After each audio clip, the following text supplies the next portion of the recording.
Bueno, un cordial saludo para todos. Permítame presentarme. Yo soy el mayor Luis Fernando Vélez Soto, director de la Defensa Civil del Departamento del Tolima. Soy administrador de empresas, profesional en ciencias sociales, especialista en administración de recursos y especialista en preparación, reducción y atención de desastres. Experiencia laboral, más de 30 años. Estuve en el Ejército Nacional, estuve trabajando también en empresa privada y llevo 7 años en la Defensa Civil colombiana. Los cursos que he realizado pues, en la Defensa Civil ha sido uso de rescate de estructuras colapsadas, salvamento y rescate acuático, sistema de comando de incidentes de Estados Unidos, alojamientos temporales y mi desempeño como instructor de planes de gestión de riesgo de desastres, de curso básico de defensa civil, del sistema de comando de incidentes. La charla se divide en dos. Conoce qué es, de qué se tratan los volcanes, por qué hacen erupción, cuáles son las fases, cuáles son los niveles de alerta y demás. Y la segunda fase, que es qué debemos de hacer ante una erupción o ante una emergencia. Los volcanes son estructuras fascinantes por donde emergen, desde el interior de la Tierra, roca fundida y gases calientes. Hay volcanes activos, durmientes y extintos que a lo largo de su historia eruptiva han modificado el relieve, construyendo o destruyendo el paisaje en cientos y miles de años. La actividad volcánica aporta beneficios para la humanidad. Por ejemplo, los geysers, las aguas termales y las fumarolas son las manifestaciones del calor interno de la Tierra, que puede ser aprovechado por el hombre al transformarlo en energía eléctrica. Este calor o energía geotérmica es natural, limpia y renovable. Los materiales que expulsa un volcán generan suelos ricos en minerales, haciéndolos fértiles, con buena capacidad de retención de agua, de nutrientes e implantación de raíces que producen cultivos de alta calidad. El relieve volcánico y el clima asociado a su altitud representa un altísimo valor ambiental que se manifiesta en la riqueza hídrica, la biodiversidad y la belleza de sus imponentes paisajes, aptos para el ecoturismo. Los volcanes también representan la riqueza cultural de nuestro país, simbolizando la cosmovisión de los diferentes pueblos indígenas: Nasa, Misak, Coconuco, Pasto, Quillacinga, Inga, Totoró, Aguá, Embera y Anacona, que habitan en las zonas volcánicas. Sin embargo, este dinamismo también genera peligros asociados a los fenómenos que se presentan en una erupción. Flujos de piedras y gases calientes, flujos de lodo, transporte de cenizas por el viento o caída de rocas cerca a los cráteres. Todos estos fenómenos han ocurrido en nuestro territorio. En 1985, los municipios de Chinchiná en Caldas y Armero en Tolima fueron severamente afectados por los lahares o flujos de lodo que descendieron por el río Claro y el río Lagunilla tras la erupción del Nevado del Ruiz, cobrando la vida de 25.000 personas. En 2008, la población de Belalcázar en Cauca también fue afectada por flujos de lodo o lahares que bajaron por el río Páez desde el Nevado del Huila. Aunque murieron alrededor de 10 personas, la preparación de la comunidad y las medidas de evacuación evitaron más pérdidas de vidas. Por su parte, el volcán Galeras es conocido como uno de los más activos del sur del país y cuenta con un importante registro histórico de erupciones. En Colombia, el Servicio Geológico Colombiano vigila la actividad volcánica y va tras la pista de los productos arrojados por el volcán, estudiando las rocas y los depósitos que se han preservado en el tiempo y que conforman el relieve, elaborando los mapas de amenaza volcánica. Como una erupción volcánica no es sinónimo de desastre, todas las comunidades que se benefician de estos asombrosos ecosistemas deben estar atentas al comportamiento de los volcanes y a los cambios en su actividad, informándose a través de los consejos municipales de gestión del riesgo, participando en simulacros y creando sus planes comunitarios de evacuación. Este es un mensaje del Servicio Geológico Colombiano y de la Unidad Nacional para la Gestión del Riesgo de Desastres de la Presidencia de la República. Bueno, ya vimos entonces el video de la Unidad Nacional. Ahora pasamos a ver cómo está compuesto un volcán o cuál es la composición de un volcán. Tenemos la cámara magmática, que está en la parte de abajo. Tenemos una chimenea por donde sube el magma hasta el cráter principal y de ahí sale lo que se denomina lava y los gases volcánicos. La lava, a diferencia del magma, de hecho, se llama lava cuando ya sale a la superficie y empieza a cambiar su temperatura, su textura y sus componentes. Adentro del edificio volcánico, pues tiene una temperatura muy alta y cuando ya toca la superficie de la corteza terrestre, pues se combina con el material de la tierra, se combina con otros elementos, con el aire y empieza a formarse la lava. Hay unos cráteres secundarios que generalmente todos los volcanes lo tienen. El Nevado del Ruiz lo tiene y el volcán Cerro Machín lo tiene. ¿Qué arrojan los volcanes? Los volcanes arrojan lo que ustedes conocen como piroclastos, que piro significa fuego y clastos significa material volcánico. En ese orden de ideas, los materiales volcánicos que arrojan tienen una denominación o una clasificación. Las más grandes se llaman bombas volcánicas y son fragmentos superiores a los 64 milímetros. Luego, entre 2 y 64 milímetros, tenemos el lapilli o el lapili, que es un poco más pequeño que las bombas volcánicas. Y por último, tenemos los fragmentos menores a 2 milímetros, perdón, que ya es la ceniza como tal. También arroja gases volcánicos, que es lo que vemos nosotros o conocemos como la columna de ceniza, o algunos le llaman fumarola.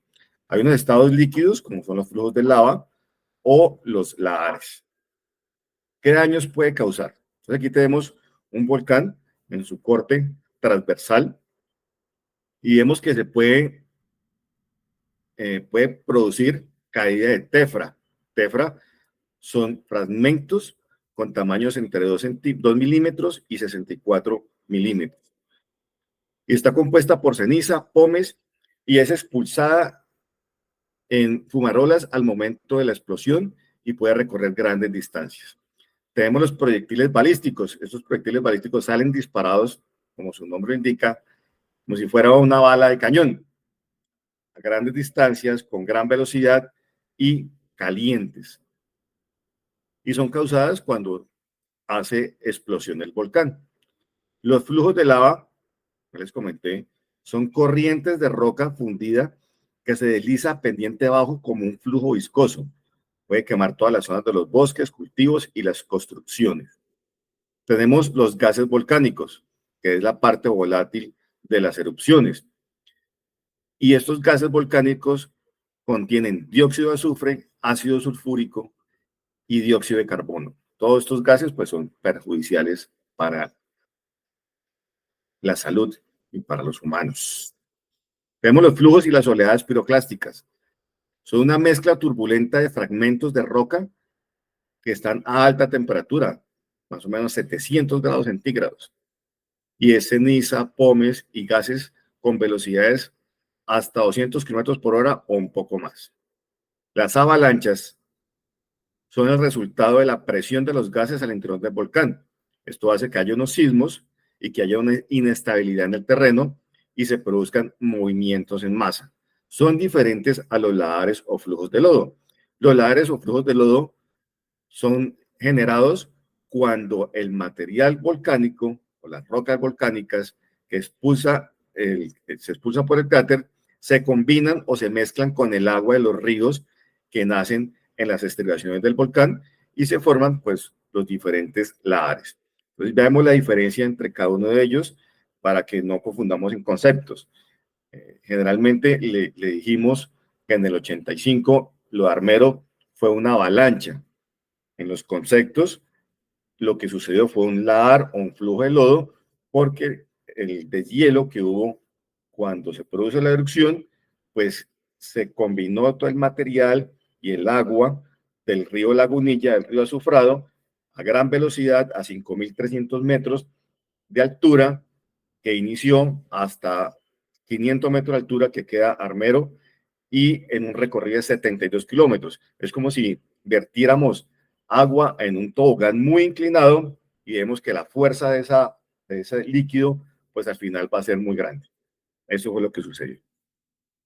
En el Tolima somos ricos en volcanes. Tenemos el Cerro Machín, que está en la parte de abajo. Tenemos el Nevado del Tolima, tenemos el Nevado de Santa Isabel, tenemos el Nevado del Ruiz. Y por acá al sur tenemos el Nevado del Huila. El Servicio Geológico Colombiano ha determinado unos niveles de actividad, y los ha determinado por colores, por números romanos, como una especie de semáforo. Dice que el nivel de actividad 4 es un volcán que está activo y su comportamiento es estable. En el nivel 3 es un volcán que está activo y que tiene algún tipo de comportamiento relacionado con actividad volcánica. En el nivel 2 es que puede haber erupción posible en días, en términos de días o semanas, y es el color naranja. Y en el nivel de actividad 1 es el estado de actividad de erupción inminente o en curso. Los dos volcanes que tenemos cerca de Ibagué, el Cerro Machín se encuentra en nivel de actividad 3 y el volcán Nevado del Ruiz se encuentra en nivel de actividad 2. De acuerdo a lo que les dije en las ayudas que expulsan los volcanes, quiero que vean la diferencia entre los flujos piroclásticos y los lahares. Entonces vamos a ver este video. Los flujos piroclásticos son uno de los peligros volcánicos más mortales. Estos se mueven rápidamente como avalanchas de rocas calientes, ceniza y gas que descienden por las laderas de un volcán y en los valles circundantes. Incluso pueden subir colinas. Estos flujos pueden alcanzar decenas de kilómetros por hora. A su paso, estos fenómenos pueden arrasar con todo. Otra característica de estos flujos es que son extremadamente calientes, haciéndolos letales para todo ser vivo que se encuentre en el área de influencia directa. A la luz del día, tienen un aspecto de ceniza. El color puede variar entre gris claro a oscuro. En la noche pueden observarse de color rojo con tonalidades brillantes. Las altas temperaturas, típicas de estos flujos, queman el sistema respiratorio y causa asfixia.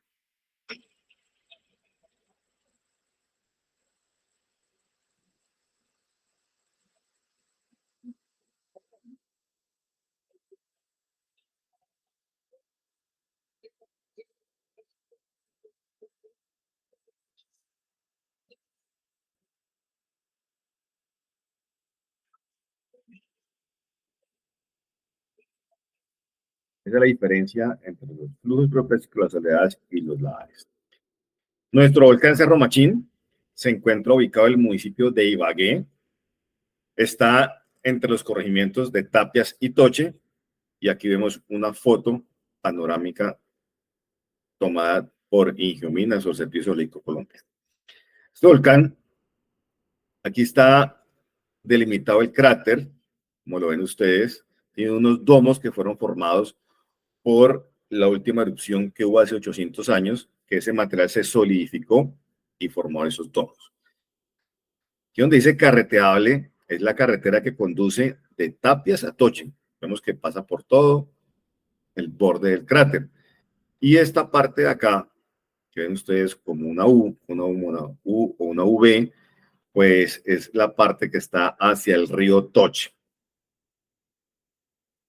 Aquí vemos nuevamente una panorámica espacial, que este es el sitio que se ve como la abertura o la V hacia el río Toche, el domo hacia la parte central o los domos, y tiene un ancho el cráter de 2.5 kilómetros.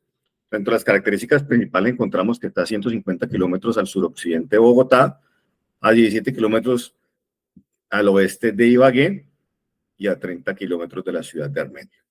Estoy con el departamento del Tolima y pues esa es la ubicación. Entonces ya determinamos que está en el municipio de Ibagué y está en nivel de actividad 3. Las distancias desde el cráter hasta Toche está a 4.5 kilómetros. El cráter hasta el centro poblado de Cajamarca está a 6.4 kilómetros. Desde el cráter hasta Ibagué está a 18 kilómetros.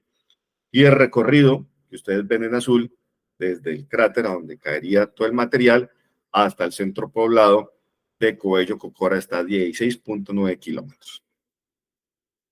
Las fases del volcán, quiero hacer una aclaración, todas estas ayudas o esta información ha sido tomada del Servicio Geológico Colombiano, de lo que dice el libro de Geología de Colombia y de las charlas o capacitaciones que nos ha dado el Servicio Geológico Colombiano. Entonces el volcán Cerro Machín tiene esta composición, digamos así, topográfica y geográfica. A la izquierda encontramos nosotros el Alto de Frunces y hacia el lado de la izquierda del Alto de Frunces está el Cañón del Conveima. Hacia la derecha está la Cuchilla de San Lorenzo y tenemos en la parte de abajo de la cuchilla de San Lorenzo el centro poblado de Cajamarca. De acuerdo a lo que han determinado los estudios de geología, pues dicen que cuando haya esa erupción del volcán, va a empezar a romperse por el sector de la corteza terrestre donde no están los domos, porque los domos son más pesados y la composición es más fuerte que la corteza, y se va a romper el material cayendo sobre el río Toche. El río Toche desemboca en el río Berbellón, que viene de Cajamarca y se convierte en el río Cuello, y ese río Cuello hace un recorrido extenso hasta desembocar en el municipio de entre Flandes y Nariño, en el río Magdalena. Rompería por el sector del río Toche, o la corteza que está hacia el río Toche, el material, y comenzaría a salir el magma que se convertiría en lava, haría expulsión de proyectiles balísticos hacia el centro poblado de Cajamarca, haría la erupción por ese sector, posteriormente ya empezarían a romperse los domos porque pues no aguantarían la presión, haría una erupción principal. Notemos que aquí está el Alto de Frunces, la erupción principal da hasta antes del Alto de Frunces, cubriría la cuchilla de San Lorenzo y el sector de Cajamarca. Posteriormente pues termina de expulsar o hacer la erupción y comienzan a formarse los nuevos domos en el sector, y así sería el final de la erupción. El mapa amenaza. El mapa amenaza lo emite el Servicio Geológico Colombiano. El mapa de riesgo es diferente al mapa amenaza. Para que haya riesgo, tiene que haber dos componentes: amenaza y vulnerabilidad. La vulnerabilidad es la susceptibilidad a la exposición de todos los elementos que se encuentran en la corteza terrestre, digámoslo así. Las personas, las estructuras, las vías, los ríos, todo lo que está en la corteza es qué tan susceptible es a que esa amenaza le vaya a ocasionar algún daño, o qué tan preparados estamos en la vulnerabilidad alta o baja para emitir un nivel de riesgo.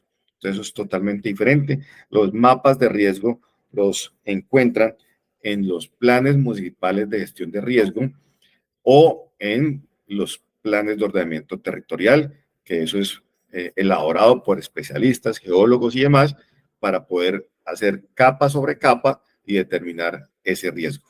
Aquí tenemos el mapa amenaza del Servicio Geológico Colombiano. Está determinado por unos colores, que el color rojo es el flujo de escombros, el color verde es el flujo de hiperconcentrados, el color morado o rosado son piroclastos de bloques y cenizas, o también las oleadas piroclásticas. El color naranja se encuentra en flujos de ceniza y pomes, y el color amarillo es caída de ceniza por proyectiles balísticos, y es un amarillo más claro que es por transporte eólico o por el viento. Vamos a mirar cada uno de ellos. Ibagué, casco urbano de Ibagué, no está dentro del mapa amenaza. ¿Por qué? Porque todos los estudios que han hecho la geología y el material que han encontrado volcánico ha determinado que no pasaría el Cerro de Frunces. Este es el Alto de Frunces. Este es el Alto de Frunces que llega aquí hasta el sector de Boquerón, y aquí está la carretera que llega hacia el Boquerón y hacia el Batallón Ruki y demás, y aquí está Ibagué. Entonces, lo que es caída de pomes, de flujos piroclásticos, de material volcánico, de proyectiles balísticos, primero, que como vimos en la ayuda anterior, las ayudas anteriores, iniciaría la erupción hacia el sector de Cajamarca, porque los domos no dejarían que la erupción fuera totalmente vertical, sino que sería un poco inclinado.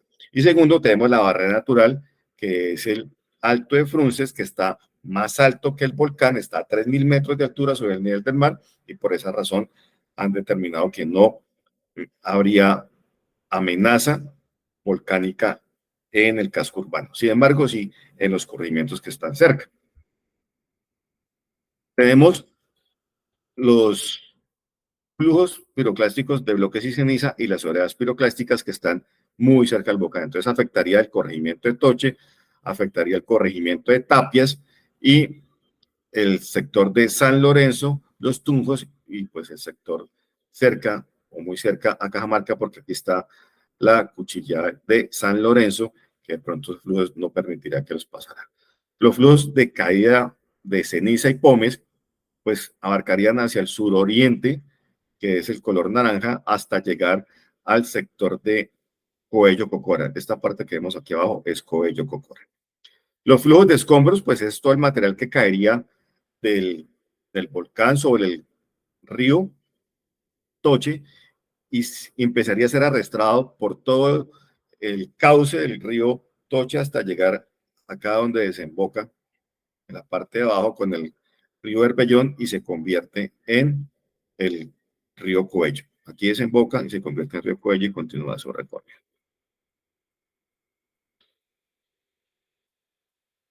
Esto es lo que haría la ceniza y el pómez. Habría cubrimiento y enterramiento del área expuesta, oscurecimiento y dificultades respiratorias.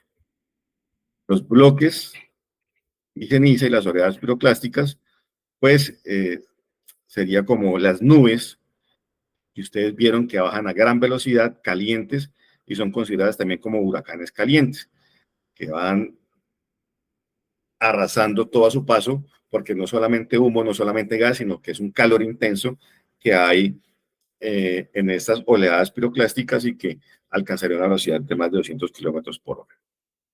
El flujo de escombros haría arrasamiento y destrucción de las estructuras existentes a lo largo de su trayectoria, pues en los puentes, las casas en la orilla de los ríos y demás, inundaciones de las regiones aledañas en caso de presentarse represamiento de los ríos. Tenemos la caída de proyectiles balísticos. Vimos en la imagen donde el volcán arrojaba unas rocas calientes a gran velocidad por la explosión. Esto afectaría toda la parte del casco urbano y zona rural de Cajamarca, el cañón de Anaime y un poco más hacia Pijao. Estos piroclastos, ¿qué harían? Pues harían la destrucción de las infraestructuras, enterramiento de superficie y estructuras, incendios forestales y viviendas, daños en cultivos, construcción de los drenajes natural artificial y contaminación de las fuentes de agua. Estos flujos hiperconcentrados que afectarían el Valle de San Juan, San Luis, Coello, Guamo, Espinal, Suárez, Saldaña y Flandes, es el material que se saldría del cauce del río Coello y empezaría por acción de la gravedad, ya que pues estos sitios o estos municipios están en una parte plana, pues empezarían a desbordarse y a salirse esos flujos de escombros o ese material de lahares hacia este sector. La geología ha determinado que sean todos estos municipios porque han encontrado material volcánico en todos estos municipios, desde Saldaña, que está más al sur, hasta Flandes, Suárez, Espinal y demás. Entonces, por eso han determinado que en la erupción de hace 800 años hubo ese material que se rebosó, digámoslo así, del río Coello y empezó a cubrir toda esa extensión de terreno. ¿Y qué harían estos flujos? Pues arrasamiento, destrucción de vegetación y cultivos, enterramiento, aislamiento pasivo y tardío de grandes extensiones de terreno, relleno de cauces naturales y artificiales. Repito, esta información es del Servicio Geológico Colombiano, del mapa amenaza, sino que pues lo que hice fue plasmarla en las ayudas. La caída de piroclastos por transporte eólico, o sea, por el viento, dicen que las isopacas más pequeñas, o sea, de 1 centímetro, abarcarían todo este sector o llegarían o alcanzarían casi hasta el Torrente del Valle. Por acá queda el Cartago. Cartago, todo el Quindío, todo Risaralda. Y las isopacas de 40 centímetros llegarían hasta ese sector que es Calarcá. Entonces vemos que abarcarían un gran espacio o zona. ¿Qué causaría las caídas de ceniza por transporte eólico? Pues dificultades respiratorias, incendios forestales o de viviendas, cubrimiento, enterramiento de la superficie, intoxicaciones, obstrucción de drenaje natural artificiales, pérdida parcial o total de cultivos y de ganado, daño por sobrecarga de estructuras livianas, daños por corrosión a elementos metálicos, contaminación de fuentes de agua por sólidos y químicos, daños a la vegetación y desprotección del suelo, lluvias por efecto de las partículas que hacen de núcleo en la atmósfera y afectación al transporte aéreo y terrestre. Es un recorrido que hacemos en tercera dimensión sobre los sitios o el mapa amenaza del volcán Cerro Machín. Aquí está el cráter, aquí está el corregimiento de Toche, aquí tenemos la cuchilla de San Lorenzo, vemos acá que es una barrera hacia el municipio de Cajamarca, pero pues la distancia daría para que cayeran los proyectiles balísticos y los demás flujos hacia el sector del casco urbano de Cajamarca. Ellos tienen definido su ruta de evacuación hacia el Quindío. También está Toche, que tiene definida su ruta de evacuación hacia el centro poblado de Salento, que vemos aquí la línea naranja, y hay otra ruta de evacuación que da por detrás del Cerro Machín hasta llegar a Juntas. Tenemos el cauce del río Toche, que va bien encañonado hasta llegar a su desembocadura, que se une con el río Berbellón, y posteriormente pues continúa su recorrido llamándose río Coello. El centro poblado de Tapias también estaría afectado, vemos los colores por oleadas piroclásticas y demás, caída de ceniza y pomes, y ellos tendrían que hacer su evacuación por esta carretera que va a llegar hacia los túneles del Boquerón que se encuentran saliendo de Ibagué. Esa línea amarilla que ustedes ven ahí es la carretera principal o la panamericana que conduce desde Ibagué hacia Cajamarca y pues al resto del país. Continuamos el recorrido por el cañón. Si ustedes se dan cuenta o ven que a la derecha y a la izquierda del río hay unas alturas bastante, o hay unas montañas, digamos así, bastante definidas con unos filos bastante inclinados, que esto no permitiría que el material pues llegara hacia las partes altas.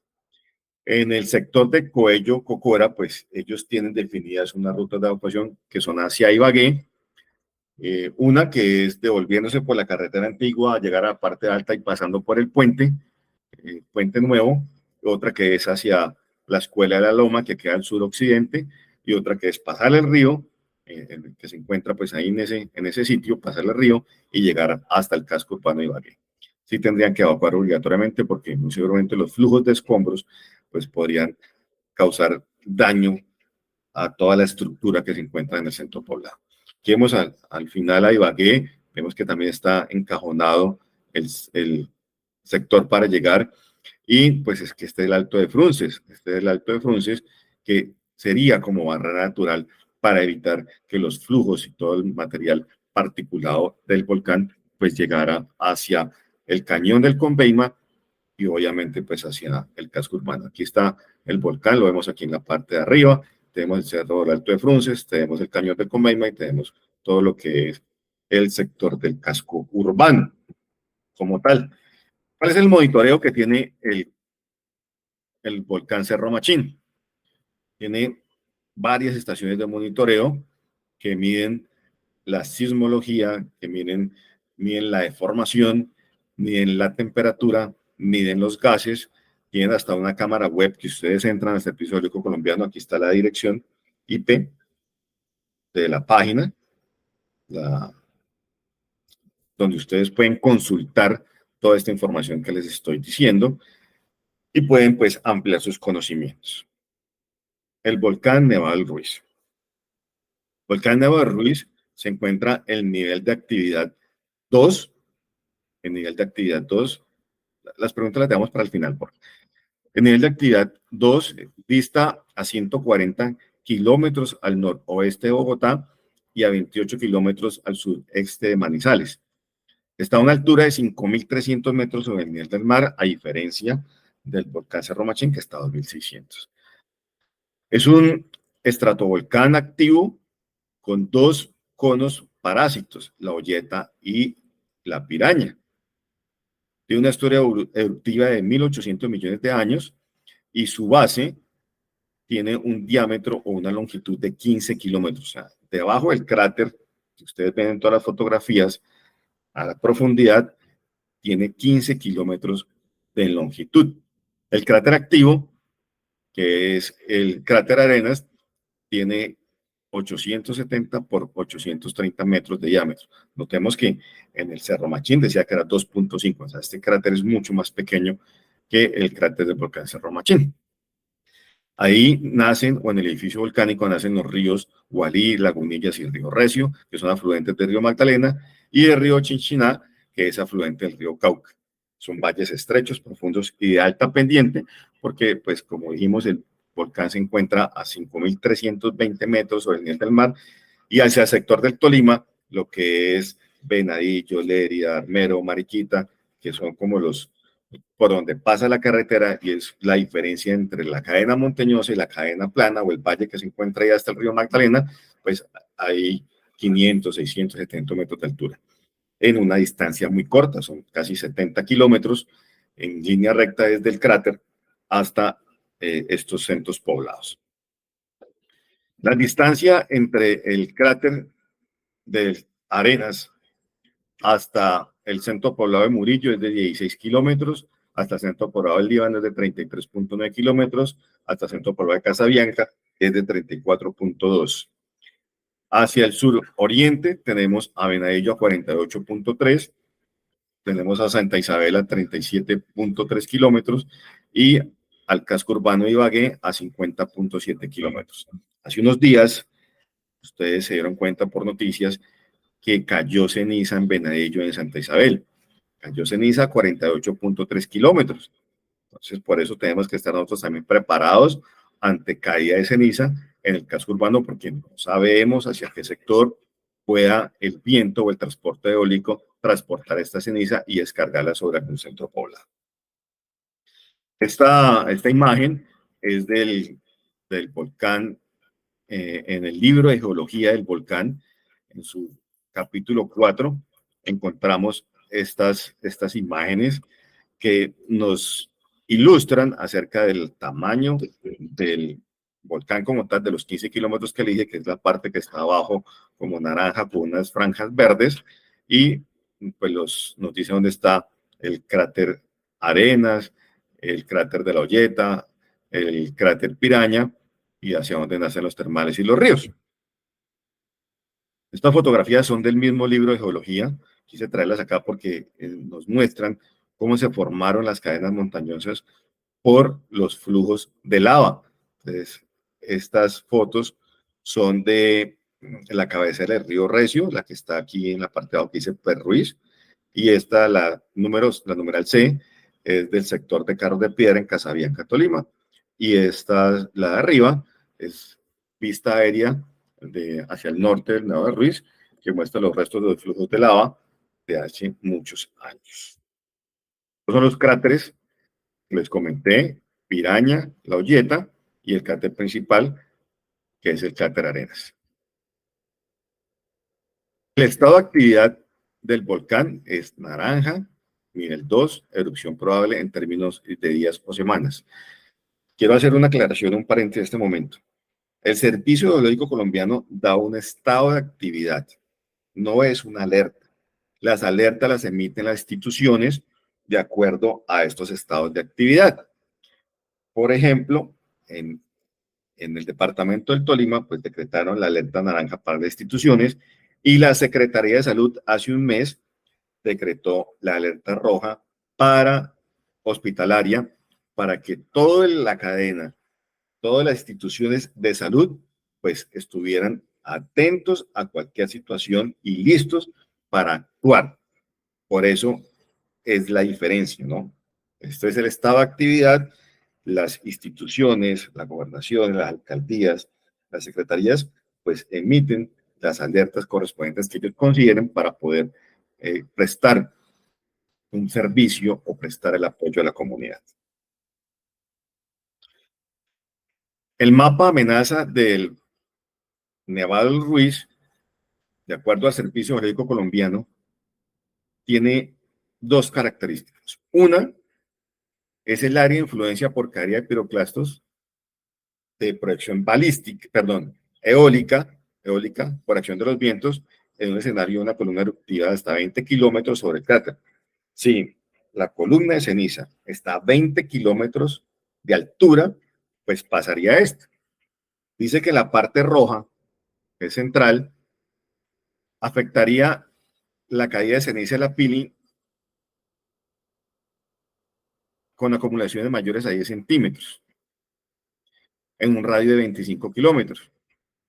Zonas rurales de los municipios de Villa María, Herveo, Casabianca, Villahermosa, Murillo y Santa Rosa de Cabal. La parte naranja, que es la que continúa ahí en el mapa, son afectadas por caída de ceniza y la Pili con acumulaciones entre 1 a 10 centímetros y afectaría un radio de 54 kilómetros desde el cráter en los municipios de Pereira, Dos Quebradas, Marsella, Santa Rosa de Cabal, Chinchiná, Belalcázar, Palestina, Risaralda, Villa María, Manizales, Neira, Marulanda, Herveo, Casabianca, Villahermosa, Murillo y Santa Isabel. Y la zona de amenaza baja, que afectaría la caída de ceniza por acumulaciones de 0,5 milímetros a 1 centímetro en un radio aproximado de 88 kilómetros. Un radio aproximado de 88 kilómetros. Y es lo que está acá. Si ustedes notan, hacia la parte del sur del mapita hay unas líneas punteadas. Aquí está la línea roja, aquí está la línea naranja y por acá está la línea amarilla. La línea naranja, eso quiere decir que es una proyección en caso de que llegara a cambiar el viento y afectaría el casco urbano o el municipio de Ibagué. Aquí tenemos a lo que es Ibagué, el municipio de Ibagué, y aquí tenemos la línea punteada. Listo. Este es el mapa de amenaza como tal, o el mapa de amenaza alta, media y baja del servicio colombiano en caso de que haya erupción del volcán Nevado del Ruiz. Tenemos la zona de amenaza alta. El cráter lo tenemos acá y tenemos los 4 ríos que nacen en el volcán y que desembocan en el río Magdalena hacia el sector del Tolima, donde se producirían en un escenario, en el peor escenario, corrientes de densidad piroclástica, que fue lo que vimos en el video, que bajaría por la ladera muy caliente y destruiría todo a su paso, a unas velocidades de más de 200 kilómetros por hora. Los proyectiles balísticos que son arrojados por la explosión del volcán, muy calientes, a más o menos 15 kilómetros de distancia. Los lahares que bajarían por los ríos, los flujos de lava y los avalanchas de escombros. Y pues también los gases volcánicos, como lo vimos en la primera ayuda. En la parte norte tenemos el río Ubalí. Ese río Ubalí pasa entre los municipios, o por todo el cañón, entre los municipios de Casabianca y Herveo, Palo Cabildo y Fresno. Los cascos urbanos no se verían afectados por este lahar, los centros poblados, pero sí todas las viviendas y todas las personas que están viviendo en la ribera del río. En Mariquita y en Honda sí es diferente, porque sí el río pasa por un extremo, por la parte norte de Mariquita, donde tendrían que evacuar más o menos 1.500 personas, y por Honda, donde tendrían que evacuar 3.500 personas, porque por Honda sí dividiría el municipio de Honda en dos, en la parte norte y la parte sur, donde pasan unos puentes que si es muy grande el ladar o muy alto o con mucha fuerza, pues destruiría los puentes y aislaría la parte norte y la parte sur. Cada uno de los municipios tiene sus protocolos específicos de respuesta, ellos los están socializando a la comunidad, a las partes afectadas, inclusive en Mariquita esta semana ya hicieron un simulacro de evacuación por erupción volcánica, donde articularon todas las instituciones, vieron qué se podía hacer, qué no se podía hacer, las acciones aprendidas para poder estar listos y preparados. El segundo río es el río Azufrado. Este es el río Azufrado que pasa entre Villahermosa y Casabianca, también por un cañón. No afecta a los cascos urbanos. El río hace una curva hacia el sur y se une con el río Lagunilla.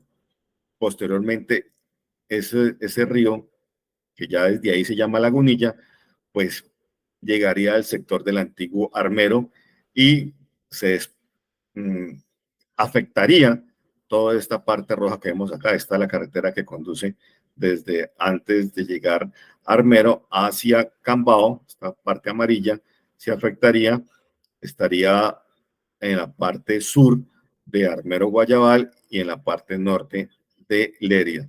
los cascos urbanos están construidos sobre unos altos, digámoslo así, es un poco más alto que donde se encuentra Armero o el antiguo Armero, y por esa razón no alcanzan a llegar los flujos. Recordemos que todos estos son lavares combinados por el agua y se dan por acción de la gravedad que harían su afectación. Y el río Recio, que está al sur de todos los 4 ríos, pasaría por el centro poblado de la Sierra, que es del municipio de Lérida, y afectaría pues el acueducto de Río Recio, que surte aguas a Lérida, Venadillo y demás. Pues todas estas partes, o todos estos municipios, algunos toman agua de estos ríos y tendrían que tener un acueducto externo o en el protocolo específico de agua y saneamiento básico, verificar qué tendrían que hacer para tener agua potable mientras se normaliza la situación. Ya vimos los lahares. Esto es un video también como el Cerro Machín para ilustrar en tercera dimensión cómo estaría el volcán con respecto al resto del territorio, la altura, la inclinación en el terreno y posteriormente pues cómo afectarían estos lahares. Aquí tenemos los ríos, está el río Gualí, tenemos el río Azufrado, tenemos el río Lagunillas y el río Recio. Aquí vemos hacia la parte de Caldas, está la parte de Caldas, el cráter, en su dimensión, está expulsando, y de la parte de la pues se verían así los lahares. Río Gualí, Azufrado, Lagunilla y río Recio. ¿Recuerdan el mapa que explicamos? La zona amenaza media ya la vimos, que es la caída de ceniza, que representa un área como 7,9 centímetros. La zona de amenaza baja, que también la vemos, que llegaría pues a todos estos municipios, ¿no? Lérida, Armero, Mariquita, Honda, Fresno, Palo Cabildo, Falan, Líbano y el casco urbano de Murillo. La zona con alerta de evacuación preventiva de los 15 kilómetros. Notemos que el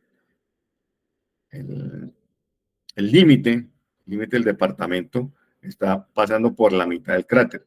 Y esto que ustedes ven en gris son los límites de los municipios. Por eso, en este momento dicen que Murillo, Casabianca, Villahermosa y Herbeo son los 4 municipios más cercanos al área. No quiere decir que son los cascos urbanos, son las zonas rurales, porque todos los municipios o los límites de los municipios prácticamente llegan hasta el volcán o al cráter.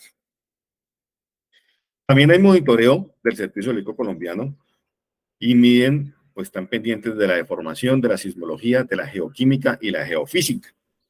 Lo que les dije, ¿no? La temperatura, si se tiene algún cambio estructural en el edificio volcánico, los sismos, las anomalías térmicas, hay inclusive cámaras satelitales. Este video es de la Fuerza Aérea Colombiana y salió hace 2 semanas y nos muestra cómo es el domo que se formó en la última erupción, que no fue en el 85, sino que fue hace 10 años, ¿sí? Ese domo se solidificó y se formó y está formando una tapa, digámoslo así, en el cráter, y esa tapa lo que hace es que libera los gases cuando hay mucha presión, es como una olla a presión, libera los gases, vuelve otra vez, cae un poco, se acumulan gases, se acumula magma, se acumula todo el material volcánico y vuelve y libera, y por eso vemos las columnas de ceniza en diferentes tamaños, digámoslo así, en diferentes alturas, porque aquí nos dice el Servicio Geológico que si ustedes ven toda la columna está saliendo de alrededor, no del centro, porque está el tapón que está haciendo efecto sobre el cráter, y que cuando se generó la alerta naranja, hace 1 mes y medio ya vamos a completar, pues hubo fracturamiento de la roca y muchos sismos, más de 9.000, 10.000 sismos al interior, que lo que estaba produciendo es que una cámara magmática estaba rompiendo para poder llegar a unirse con la cámara magmática principal, y esto hizo que empezara pues también a subir el magma y a subir el domo que se había formado. Por eso cada vez estaba más cerca al cráter del volcán. Esto es el monitoreo que hace el Servicio Geológico colombiano, con cámaras térmicas, con la medida de la columna de ceniza, con una proyección de caída de ceniza y demás. También emite boletines. Desde que se emitió el nivel de actividad naranja del volcán, pues el Servicio Geológico ha emitido boletines diarios del comportamiento del volcán. Nos ha dicho que la columna de ceniza que ha sido la mayor en los últimos días desde el nivel de actividad ha sido de 3.200, 3.400 metros sobre el cráter, y esto pues ha hecho que la ceniza caiga en diferentes municipios, a veces como ha sido por transporte del viento o eólico, a veces ha caído en Mariquita, en el Líbano, en Murillo, en Manizales, en Venadillo, en Villa María. Hasta el momento, pues en Ibagué no ha caído ceniza. Puede suceder porque, pues, por acción del viento, puede cambiar sobre las partes altas y demás. Por esa razón, tenemos que prepararnos. ¿Y cómo nos vamos a preparar? En primera instancia, vamos a elaborar el plan familiar de emergencias. Ustedes han escuchado por diferentes medios de comunicación que dicen plan familiar, pero ¿qué es eso? Es reunirse con su familia, identificar las características, las vulnerabilidades que tenemos, hacer un planeamiento detallado de las acciones que vamos a realizar antes, durante y después de una emergencia, no solamente por erupción volcánica, y hacer un simulacro. Entonces, ¿qué identificamos? Familiares medicados, quienes necesitan tomar pastas para la tensión, quienes necesitan las pastas para el ácido úrico, los medicamentos que requiere la familia y demás. Identificamos nuestra familia, los familiares con alergias, las EPS de cada uno, el grupo sanguíneo, el factor RH, importante donde dice cadena de llamados. Voy a detener un momento acá porque realmente muchos o la mayoría de nosotros no sabemos los números de teléfono celular de nuestro núcleo familiar, de los que viven ahí con nosotros en nuestra vida. Entonces, uno se sabe el de uno y el de los otros, porque es que de pronto podemos evacuar de manera rápida, se nos queda el celular, llegamos al punto de encuentro y cuando llegamos al punto de encuentro notamos que hace falta un familiar. ¿Cómo nos vamos a comunicar con ese familiar? Así nos regalen minutos, así la otra persona me llame. No vamos a tener en la mente el número celular de esa persona, de ese familiar, de ese hijo, de ese hermano, de esa mamá, que muy seguramente por el susto evacuó y llegó a otro punto de encuentro y que también trata de comunicarse con el resto de la familia. Entonces, por eso es importante que sepamos los números, nos aprendamos de memoria los números de teléfono de nuestro núcleo familiar, de las 3, 4 o 5 personas que viven en la vivienda. Y hacer una cadena de llamados. ¿Quién llama a quién en caso de suceder una emergencia? El esquema de vacunación que se tiene en nuestro núcleo familiar, identificar los peligros en nuestra vivienda, los daños estructurales, las grietas, que se puede caer, que nos puede dificultar la evacuación, elementos que obstruyan el paso en caso de hacer alguna actividad de emergencia y demás. Indicamos los peligros alrededor. Todos sabemos a dónde está el punto de encuentro, pero en la ruta de evacuación y en ese punto de encuentro puede haber obstáculos, pueden haber cuerdas de la luz, que si hay un sismo, pues muy seguramente se van a caer un sismo fuerte, o árboles que se encuentran ya muy deteriorados y que hemos visto que en Ibagué han sucedido situaciones con estos árboles que pueden caerse en medio de una tormenta eléctrica, en medio de un vendaval, en medio de un sismo y que pueden afectarnos o pueden obstaculizar el paso para llegar a las rutas a los puntos de encuentro. Entonces, tenemos que identificar todos estos factores que de alguna u otra manera nos pueden servir para continuar con nuestro plan o hacer otro plan de acción y tener una ruta alterna hacia nuestro punto de encuentro. Identificar los números de emergencia de las instituciones para hacer los llamados correspondientes cuando suceda algo. Y cuando tengamos esta información, elaboramos un plan de acción. Nos reunimos con la familia en la sala, damos tareas específicas a cada uno acerca del actuar antes, durante y después de una emergencia. Este plan no solamente aplica para erupción volcánica, es para todas las emergencias que tenemos que estar articulados. Entonces le decimos a nuestra familia, venga, el señor de la casa se va a encargar de coger el kit familiar y coger el niño y salir con el niño. La señora de la casa se va a encargar de apagar o desconectar los elementos electrónicos o bajar los tacos de la luz, cerrar la llave de paso del gas, sellar la llave de paso del agua. El niño se va a encargar de coger la mascota y a evacuar con la mascota. Entonces, al tener una planeación detallada de lo que vamos a hacer, pues vamos a reducir el tiempo y vamos a tener claras las actividades para hacer una evacuación de manera efectiva hasta el punto de encuentro. Posterior a eso, pues hacemos una simulación, puede ser en la vivienda o un simulacro hasta llegar al punto de encuentro. El kit familiar de emergencias. El kit familiar de emergencias no es más que coger un maletín de los que tenemos en nuestra vivienda y colocarle los elementos. Las recomendaciones que hemos visto en los diferentes medios de comunicación y diferentes instituciones son los elementos básicos, como por ejemplo 2 litros de agua, enlatados, atún, arvejas, lechona, tamal, las comidas para las mascotas. Estos enlatados y esta agua y los medicamentos hay que estarlos revisando permanentemente. Por 2 razones. Una, por el vencimiento que pueden tener al estar almacenados, pues tienen una fecha de vencimiento, hay que estarlos verificando periódicamente, cada 15 días, cada mes, para saber si tienen que cambiar o no.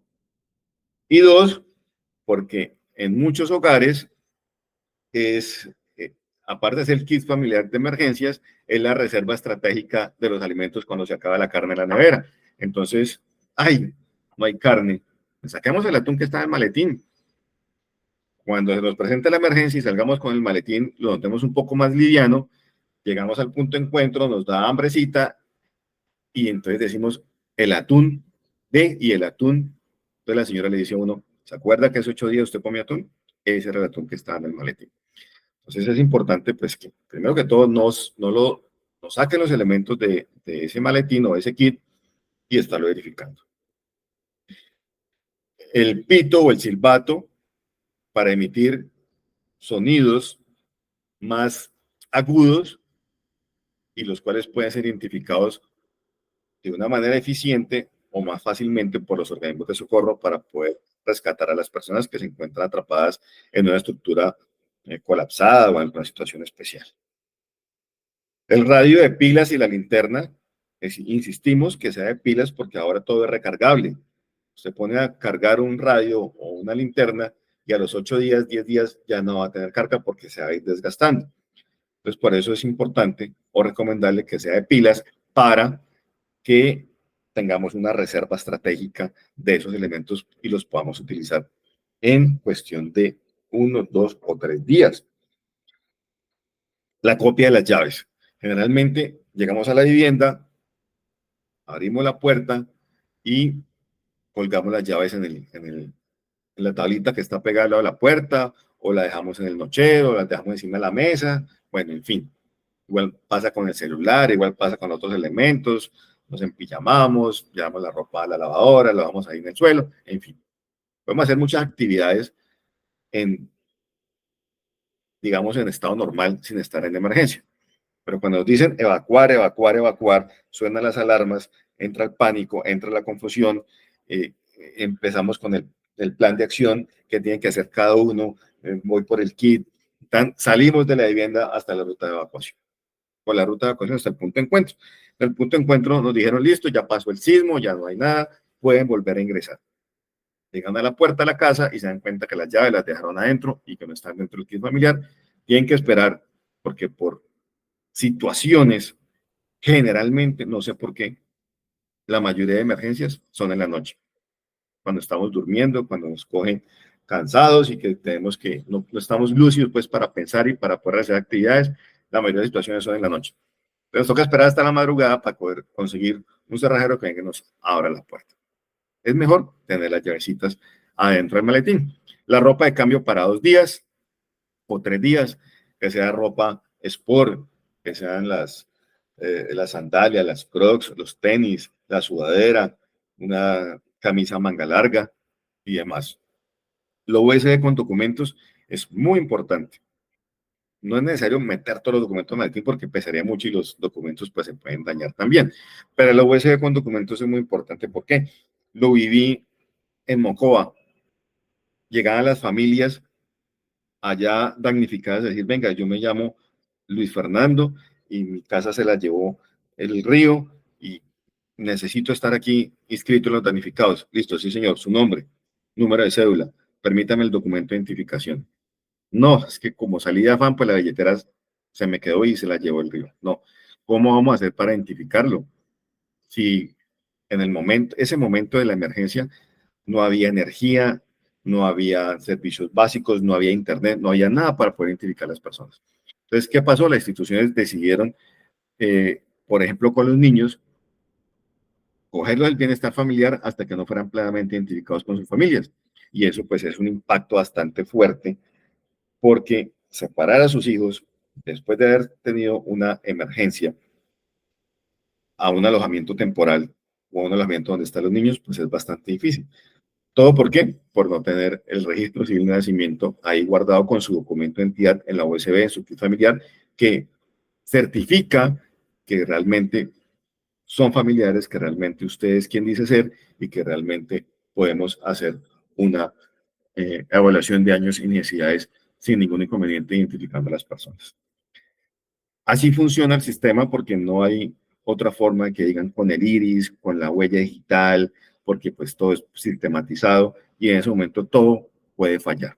Mientras tenemos los documentos ahí guardados, pues no va a pasar nada.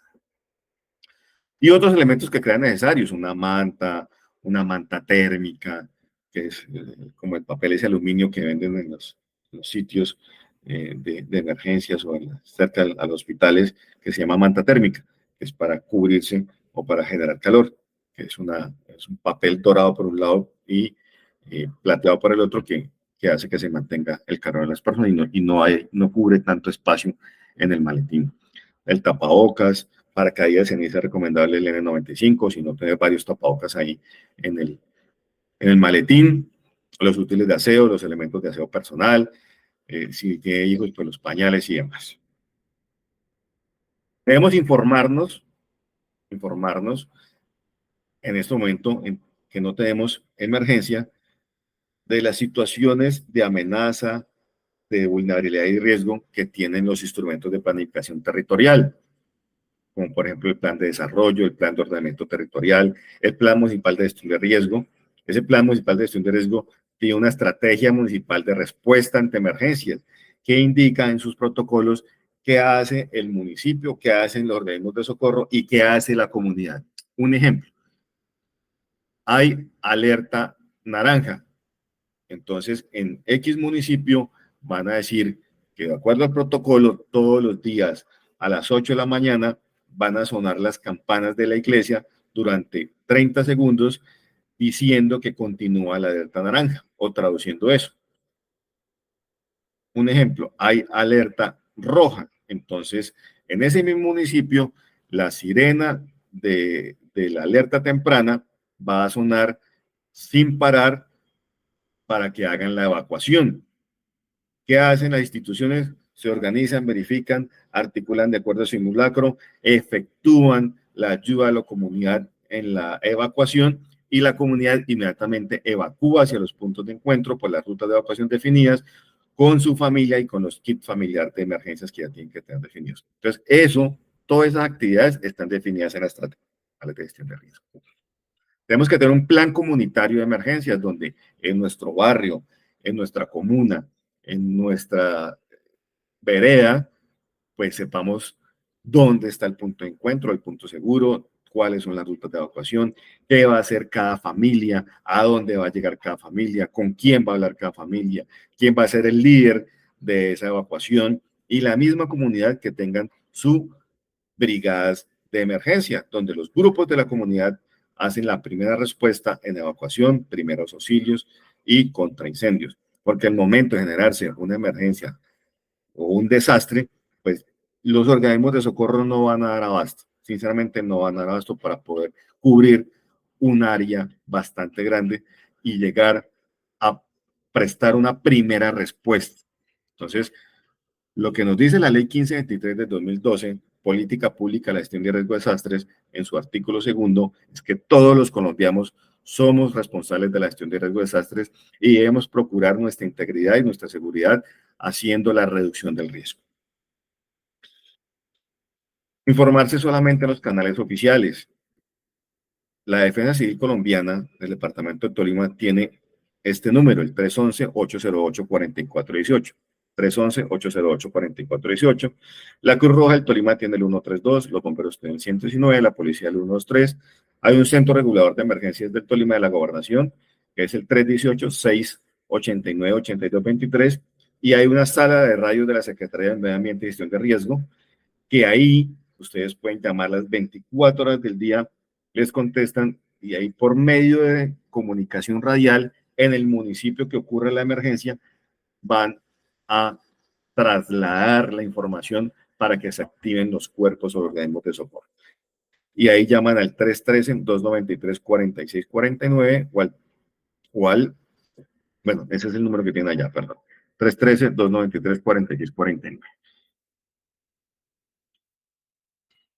Ante ceniza volcánica, ¿qué efectos produce la exposición frecuente? Irritación aguda de los ojos y vías respiratorias, puede causar conjuntivitis, porque pues la ceniza volcánica son fragmentos muy pequeños, menores a 2 milímetros, y pueden rayar la córnea, puede ser abrasivo. Trastornos gastrointestinales, severas formas de agotamiento respiratorio, hipersecreción persistente pues en el moco, y puede desarrollar pues enfermedades respiratorias. ¿Cómo se pueden afectar o cómo nos podemos afectar? Por contacto directo, por inhalación de la ceniza o los gases retenidos, o por la ingesta de alimentos o agua contaminados. Recordemos que las cenizas son partículas producidas por la fragmentación de la roca durante las erupciones. Tienen unos tamaños muy pequeños, de 2 milímetros, y sus efectos pueden pasar inadvertidos. Está cayendo ceniza en algunos municipios y allá tienen que tomar las medidas de seguridad para evitar esto. Entonces, hay que evitar hacer actividades al aire libre, proteger los ojos, la nariz y la boca, si tienen la necesidad de salir a intemperie. Cerrar las puertas y ventanas, sellarlas con toallas húmedas para limitar la entrada de ceniza a las casas o a los edificios. Evitar conducir el automóvil. La ceniza reduce la visibilidad y vuelve el pavimento más resbaladizo. Usar zapatos con suelas de goma para evitar accidentes personales, y recomendar a los niños, niñas y las personas adultos mayores y con enfermedades respiratorias que eviten el contacto con la ceniza al máximo. Si se presentan alergias, pues consultar al médico, usar ropa o camisa manga larga para evitar el contacto con la ceniza, un jean, una gorra y el tapabocas como tal. Al evacuar, esto ya lo dijimos, pues iniciar la evacuación solamente cuando las autoridades lo digan, desconectar los equipos eléctricos de acuerdo al plan que usted tiene diseñado con su familia, cerrar las puertas y ventanas para evitar la entrada de la ceniza volcánica, llevar el kit o maletín de emergencias, evitar conducir los vehículos cuando haya caída de ceniza por los efectos de la visibilidad y el piso resbaladizo. Si está en la zona de riesgo, pues alejarse de estas zonas, ubicar las rutas de evacuación y llegar a los puntos de encuentro, mantener la comunicación con el grupo familiar, alejarse de los ríos que nacen del volcán y permanecer atento a las indicaciones de la autoridad. Para las mascotas, pues evitar al máximo que las mascotas inhalen las partículas de ceniza. Puede ser que las dejen adentro de la vivienda y la vivienda pues ya está cubierta porque tiene cerradas puertas, ventanas y han cubierto todas las sitios por donde puede ingresar la ceniza. Proteger el agua, asegurarse que no esté contaminada con ceniza. Si es el caso, pues esperar a que la ceniza se asiente al fondo y sacar el agua de la parte de arriba. Tener a la mano un bozal, collar o guacal con algún medio de transporte para movilizar la mascota en caso de que tengan que evacuar. En el maletín de emergencias, tener agua, alimentos, carnet de vacunación y desparasitación junto a los medicamentos necesarios. Mantener los sitios donde toman los alimentos y donde beben agua de nuestras mascotas limpias. Tener el número de contacto del médico veterinario mantener las mascotas debidamente identificadas para poder hacerlo fácilmente en caso de traslado de los mismos a alojamientos temporales. En caso de traslado al albergue, pues asegurarse de tener el carnet de vacunación al día y desparasitación antipulgas. En la USD del kit familiar también puedes guardar toda la información de tus mascotas, inclusive las fotos, por si se les pierde, pues poderlo identificar de una manera mejor. Este video que vamos a ver acá es de las personas, o un documental que le hicieron hace ya más de 6 meses, un año, un documental que hicieron las personas que viven cerca al volcán para que podamos entender lo que ellos piensan, la percepción que ellos tienen del riesgo y de la amenaza ya cerca al volcán, y que ellos dicen, yo, ¿qué voy a hacer en la ciudad si mi vida es el campo? Si aquí he estado 30 años, cuando hubo la erupción del Ruiz, que acabó con Armero, a nosotros no nos pasó nada. Entonces, para que veamos de manera directa y nos concienticemos del riesgo que podamos tener.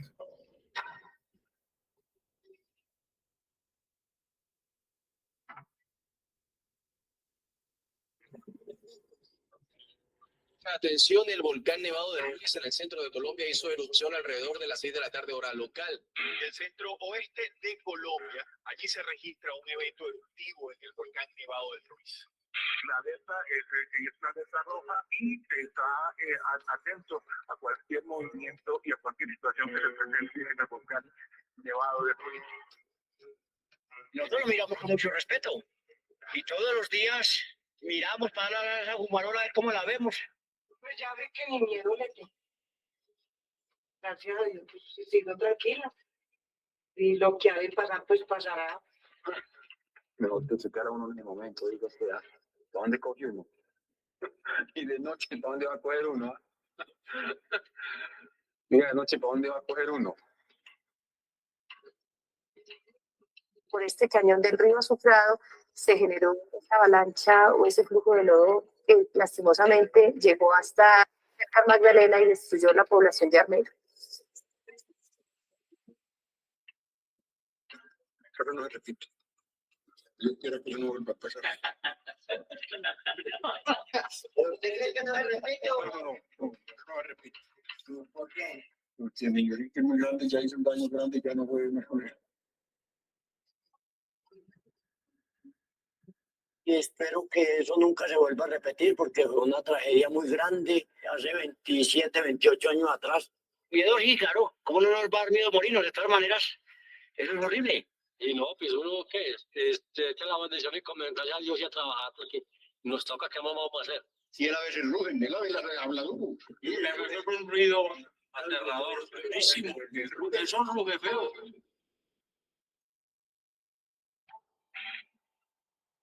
Los comités de emergencia y la Dirección Nacional de Riesgo han ordenado la evacuación inmediata de todos los habitantes de las zonas rurales.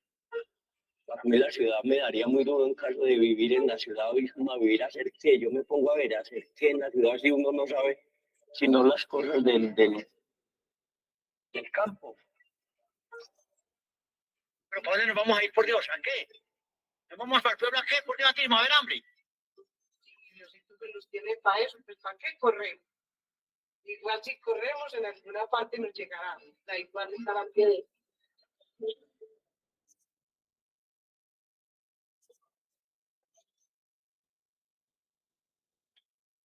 Bueno, esa es la información que tenía para ustedes.